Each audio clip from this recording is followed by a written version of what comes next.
ut autem sciatis, quia filius hominis avet potestatem in terra, dimittendi peccata, tunc ait paralytico, surge, tole lectum tuum et vade domum tua, pour que vous sachiez que le Fils de l'homme, le Verbe de Dieu qui s'est incarné, a le pouvoir, notons bien, sur la terre, de remettre les péchés,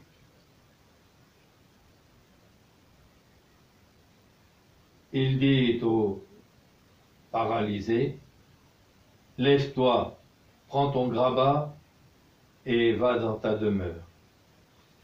Au nom du Père et du Fils et du Saint-Esprit, ainsi soit-il. Le Verbe de Dieu, donc, l'unique engendré du Dieu Tout-Puissant, que pour cela, par comparaison, nous appelons le Père éternel, s'est donc incarné. Il s'est fait l'un d'entre nous. Il a voulu naître d'une mère, non pas d'une façon naturelle comme les autres humains, mais par la formation d'un corps, d'une intelligence et d'une nature humaine directement dans le sein de la très sainte Vierge Marie. Mais une fois formé ainsi, le cycle normal s'est mis en route et donc il est né comme tout le monde 9 mois après, sauf que, là encore, c'est Dieu qui s'incarnait, il a signé son arrivée sur terre par un autre miracle, c'est qu'il est sorti sans déchirer les chairs de la Vierge, comme il sortira après du tombeau sans que le sceau qu'avaient mis les grands prêtres ne soit brisé, il le sera seulement après par l'ange, et de même qu'il rentrera pour les apparitions au milieu des apôtres, alors que toutes les portes et fenêtres étaient fermées.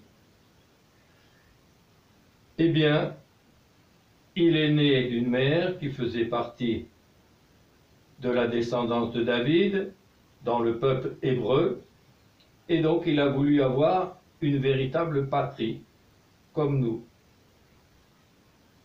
Et c'est pour cela que le passage de l'Évangile nous dit que Jésus,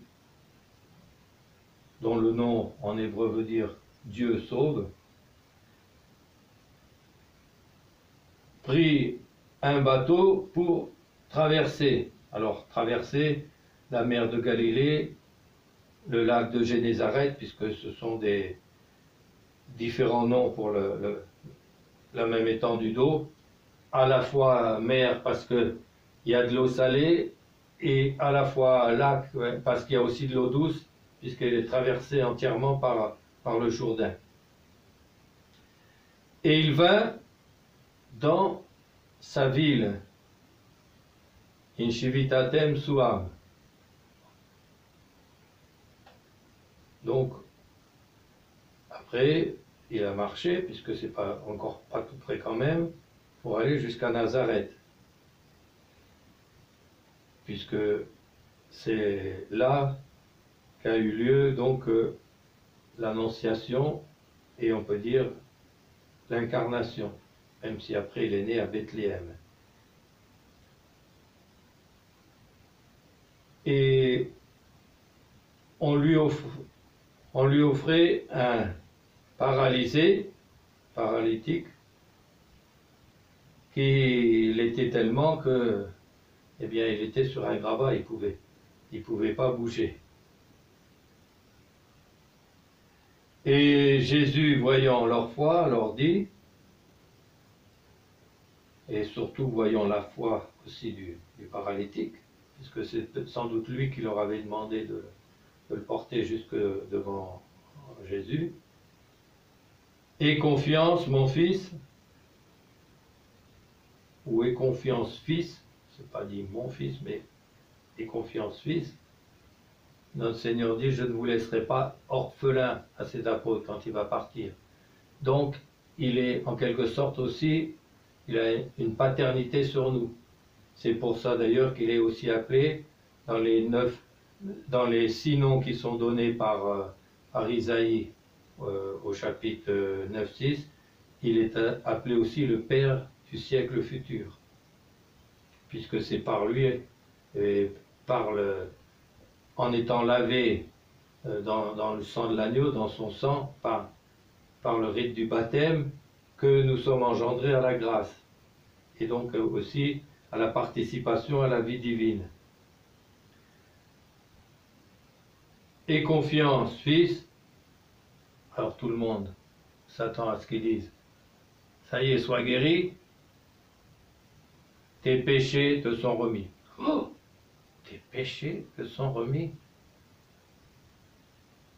Alors, intracé, intérieurement, ils n'osent pas l'exprimer. Extérieurement, ils n'osent pas encore le dire. Et plusieurs se disent, ils blasphèment. Et dans un autre passage, qui relate la même chose, mais un autre évangéliste, il précise que il blasphème parce qu'il n'y a que Dieu qui peut remettre les péchés. Comment lui, homme, peut-il remettre les péchés alors qu'il n'y a que Dieu qui peut remettre les péchés? Et en cela, ils avaient raison. Sauf que Dieu, il peut le faire directement, ou bien il peut le faire par l'intermédiaire d'humains qu'il a choisi pour ça. Ça va être le rôle de notre Seigneur, en tant qu'incarné, et ça va être le rôle de ses prêtres et de ses ministres, dans la mesure où ils respectent à la fois les rites de l'Église et ils sont missionnés par elle. Donc, ils blasphèment. Hein. Alors, un autre évangéliste, hein, parce qu'il n'y a que Dieu qui peut remettre les péchés. Ut quid et cum vidisset Jesus cogitationes eorum, dixit. Et quand ou comme Jésus voyait leurs pensées, parce qu'ils ne l'ont pas exprimé, il voyait leurs pensées, il lisait donc dans leurs pensées. Dieu lit donc dans mes pensées à moi, il sait tout ce que je pense, il sait toutes mes affections. Oui. Il lit dans nos pensées. Quelques saints ont eu, au moins temporairement, ou dans tel ou tel cas, dans telle occasion, de lire dans les pensées de quelqu'un. On dit par exemple que le saint curé d'Ars, quand il confessait, il avait des grâces spéciales pour... Ah, monsieur, ou ah, madame,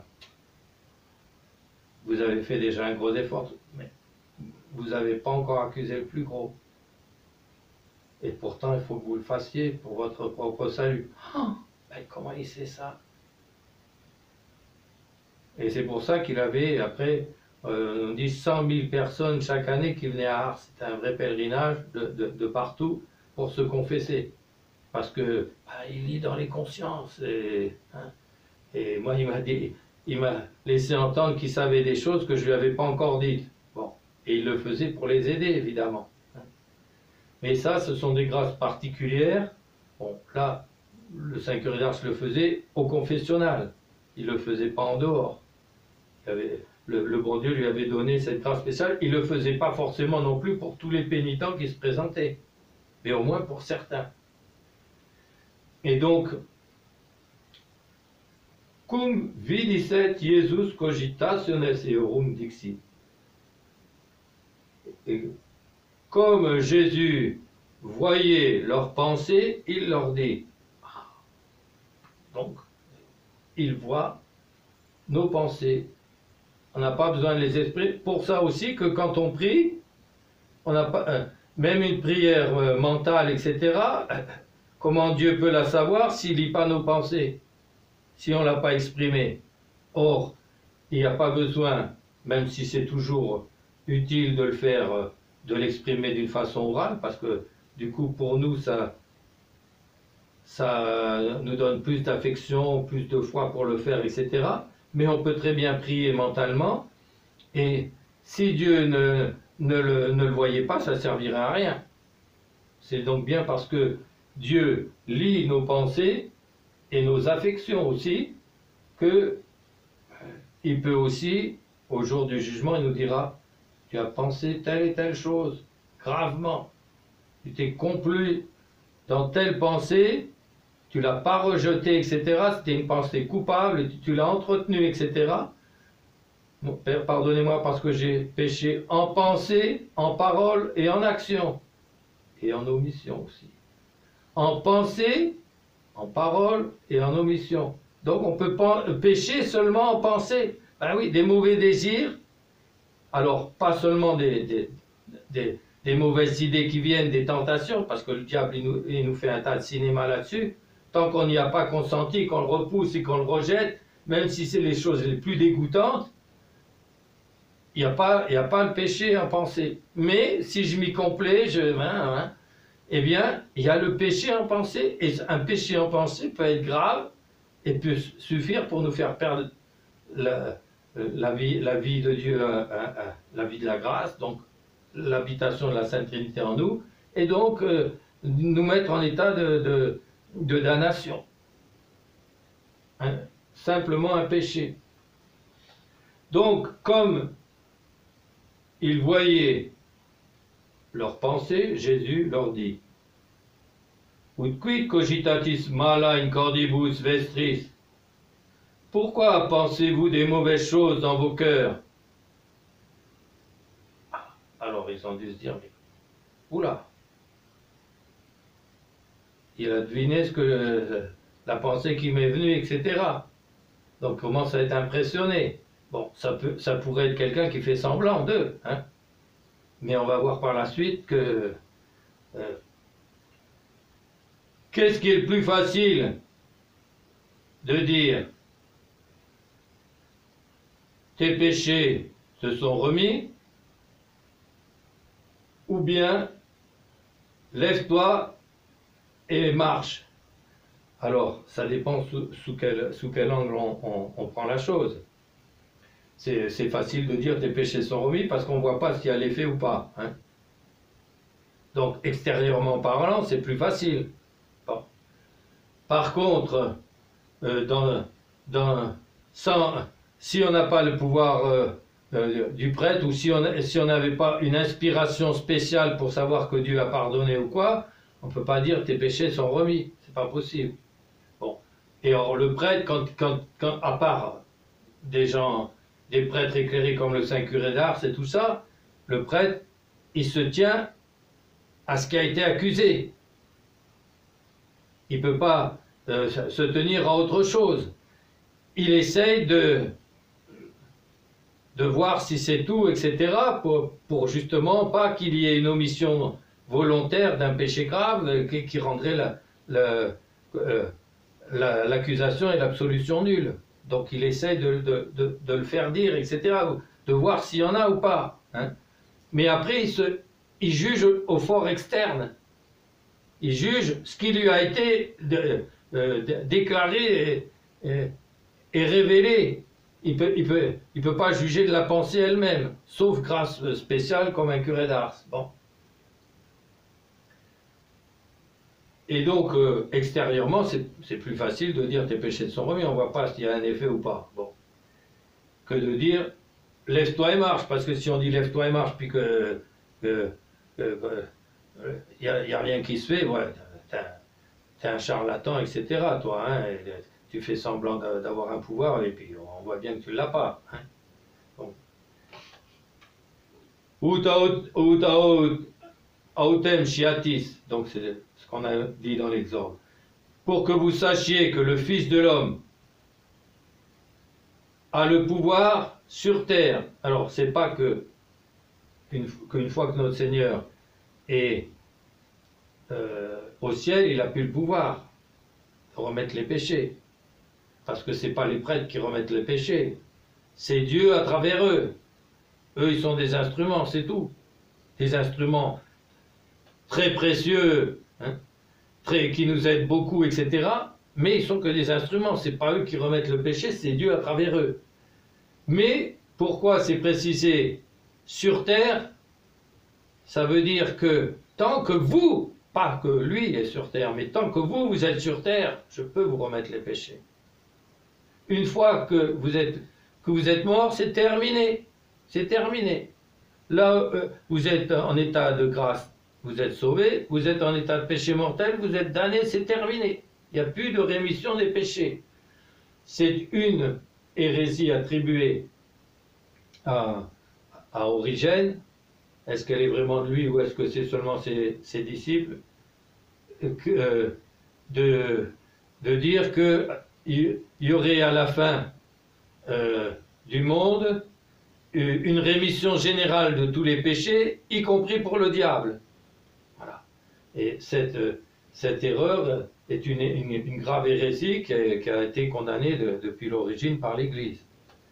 Donc, j'ai le pouvoir de remettre les péchés sur terre, ici-bas.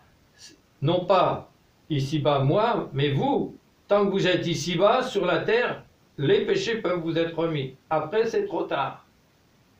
La seule chose qu'on fait au purgatoire, on n'obtient pas le pardon et puis non. On répare ce qu'on n'a pas suffisamment réparé. Parce que ça ne suffit pas de se confesser. Il faut encore réparer. D'où ce passage de l'Ecclésiastique, ce verset que j'ai commenté avec les pères en long et en large dans un numéro de la revue, 156, de l'Ecclésiastique 5.5, ne sois pas sans inquiétude des péchés qui t'ont été pardonnés. Des péchés qui t'ont été pardonnés. Pas des péchés que tu as cru pardonner, en t'adressant à un prêtre qui n'a pas de juridiction, par exemple. Mais des péchés qui ont été vraiment pardonnés. Ne sois pas sans inquiétude. Pourquoi? Parce qu'il y a une réparation à faire. Et si la réparation, elle n'est pas faite ici-bas, il faut la faire après. Et heureusement que le bon Dieu a, on peut dire, donné un moyen de le faire par le purgatoire. Donc ces âmes, et saint Thomas nous dit que la plus petite souffrance du purgatoire est plus grande que la plus grande souffrance d'ici-bas. Donc voilà. Donc c'est pas rien, ça veut dire que la réparation se fait au taux de la justice et d'une justice sévère. Tandis que ici-bas, quand on répare, c'est fait au taux de la miséricorde, et en plus le bon Dieu nous donne que la réparation elle-même, qui est vertueuse, serve en plus de mérite. Donc vous voyez comme le bon Dieu est généreux avec nous. Mais si on ne la fait pas, ça reste à faire. Donc, pour que vous sachiez que le Fils de l'homme a sur terre, a le pouvoir de remettre sur terre les péchés, il dit au paralysé, lève-toi, prends ton grabat et va dans ta maison. Et il se leva et il alla dans sa maison. Il y a d'autres fois où on nous dit, ah oui, mais c'était le jour du sabbat, donc il y en a encore qui râlent, en disant, oui, oui, alors il lui dit de porter son grabat le jour du sabbat. Vous voyez jusqu'où allait leur littéralisme, hein, leur interprétation littéraliste de la loi. Bon. Mais là, c'est pas le cas. Hein, c'était sans doute pas un jour de sabbat, ou en tout cas, ils n'ont pas eu cette mauvaise. Videntes autem turbe timuerunt. Voyant cela, les foules timoiront, eurent la crainte. Il a fait ça, donc il a dit, je le fais pour vous prouver que j'ai le pouvoir de... Dieu ne l'aurait pas exaucé si c'était un menteur. Bon. Donc il a vraiment le pouvoir. En plus, il a lu dans nos pensées. Ah, mais c'est qui, lui? Qui est-il? Et en même temps, là, ils le font d'une bonne manière. Et glorificaverum Deum. Et ils glorifièrent Dieu qui a donné un tel pouvoir à des hommes. Alors, ce qu'ils disent n'est pas faux, parce que ce n'est pas seulement au Fils de l'homme que ça a été donné, mais à des hommes. Et quels sont ces hommes? Eh bien, ce sont les prêtres du Nouveau Testament, les prêtres catholiques, qui ont reçu le pouvoir de remettre les péchés. Pour cela, il faut une ordination valide. Pour cela, il faut une ordination, on peut dire licite aussi, parce que si c'est fait dans le schisme, ben, l'Église ne donne pas le pouvoir de juridiction, sauf dans certains cas, notamment pour au moment de danger de mort, etc., mais n'accorde pas de juridiction à des schismatiques ou à des hérétiques. Mais en même temps, il faut aussi avoir la mission de l'Église. Et donc, il faut avoir une juridiction soit ordinaire. Qu'est-ce que c'est une juridiction ordinaire? C'est elle est attachée à la fonction. Un aumônier d'un collège, il a juridiction sur tous les enfants du collège et aussi sur les professeurs. L'aumônier d'un couvent a la juridiction sur les religieuses. Il ne l'a pas en dehors, en tant qu'ordinaire. Un curé de paroisse a la juridiction sur sa paroisse, pas sur la paroisse d'à côté. Un vicaire, lui, il a une juridiction déléguée. Elle est déléguée par qui? Par le curé. Le curé lui donne les pouvoirs. Tiens, vous allez confesser à ma place, etc. Vous allez m'aider à confesser, etc. Par le fait même, il lui donne le pouvoir délégué de confesser, pareil, sur le territoire de la paroisse et sur les membres de la paroisse.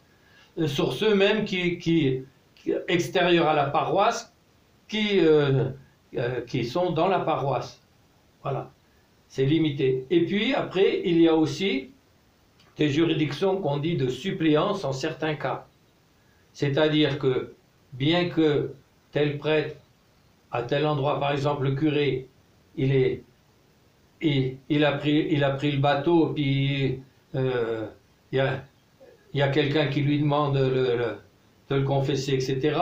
Bon, c'est pas sa paroisse ou quoi, mais dans ce cas-là, eh bien, il va y avoir une juridiction de suppléance. Bon. Et dans d'autres cas aussi.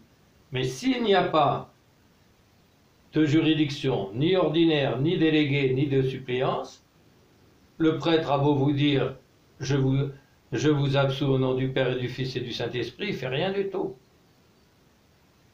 Alors, le bon Dieu, lui, il tient compte aussi de l'état de l'âme, de la connaissance de l'âme. Si l'âme, surtout à notre époque où les apparences sont tellement trompeuses, et donc où il peut y avoir de l'erreur commune, mais attention, l'erreur commune, c'est je le sais vraiment pas, et d'autres à côté de moi ne le savent pas ou quoi, et donc on croyait qu'il avait la juridiction, en fait il ne l'avait pas. Donc là, il y a suppléance, non pas directement pour le prêtre, mais le bon Dieu, lui, il va donner sa grâce à cause de l'ignorance. Bon. Mais quand on sait qu'on ne l'a pas ou quoi, puis qu'on dit aux gens, vous inquiétez pas, il y a l'ignorance commune, comme font certains, alors là, c'est plus de l'ignorance commune, c'est de l'ignorance entretenue.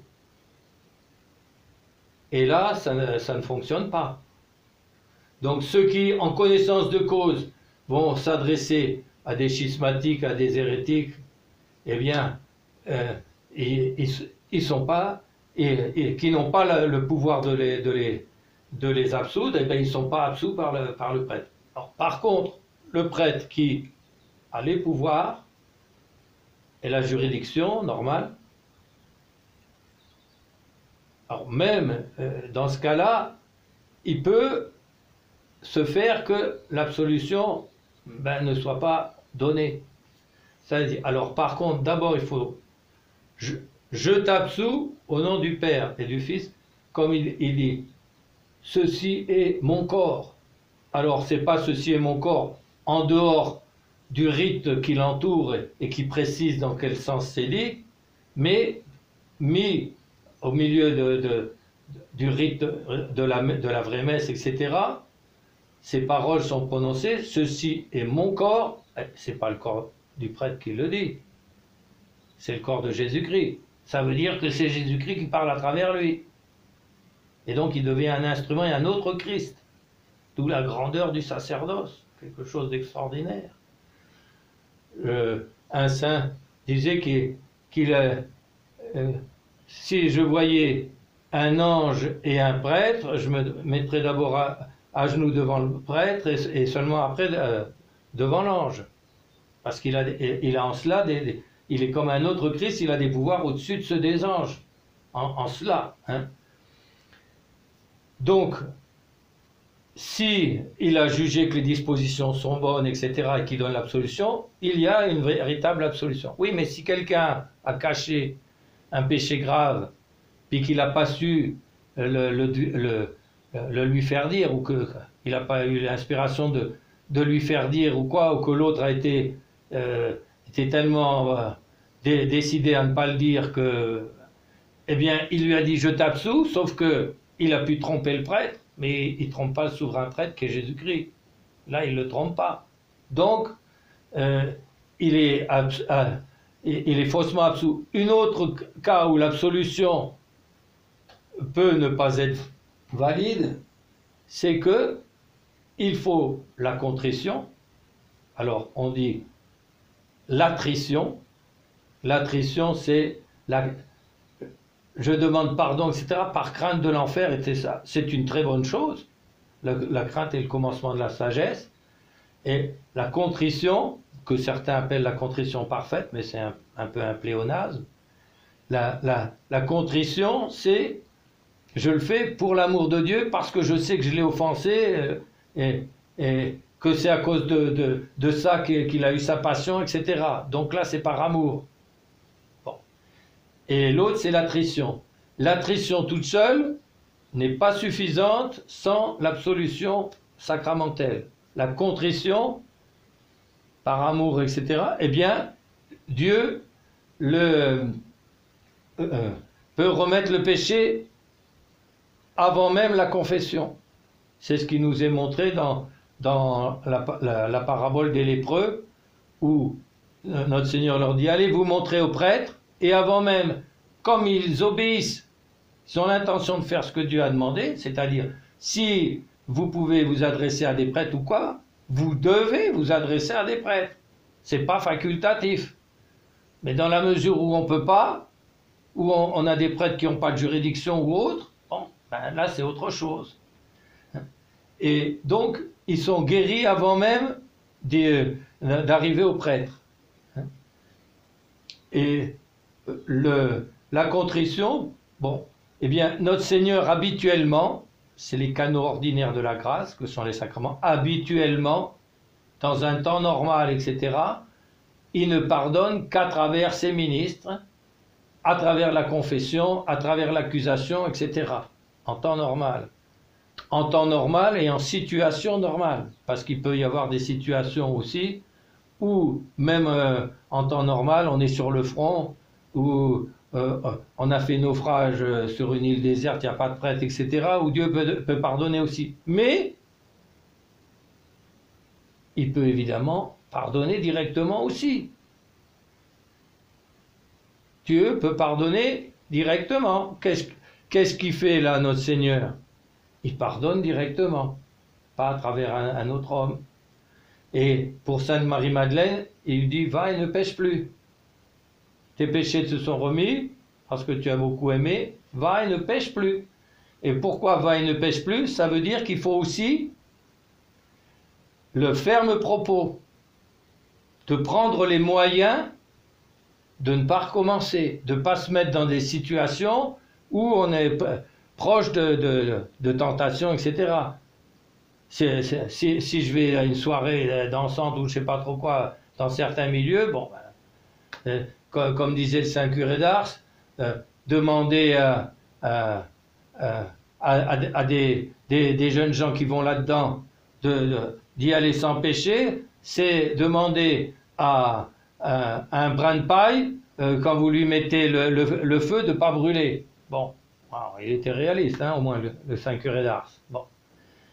Donc, si on se met dans des conditions de péché, etc., c'est encore autre chose. Donc, on doit avoir le ferme propos de les éviter. Et quelquefois, et c'est un deuxième sens, craint aussi les péchés. Ne reste pas sans inquiétude des péchés, même pardonnés. Ecclésiastique 5.5. Pourquoi? Parce que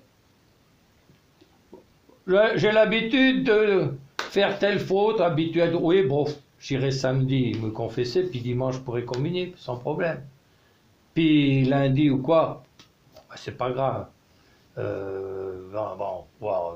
C'est tellement facile de se confesser, d'obtenir le pardon de Dieu. Allez, je recommence, je referai ça, je reconfesserai samedi, puis je recommunierai dimanche. Vous croyez que le bon Dieu, il aime ça, lui? Ça, c'est se moquer de sa miséricorde.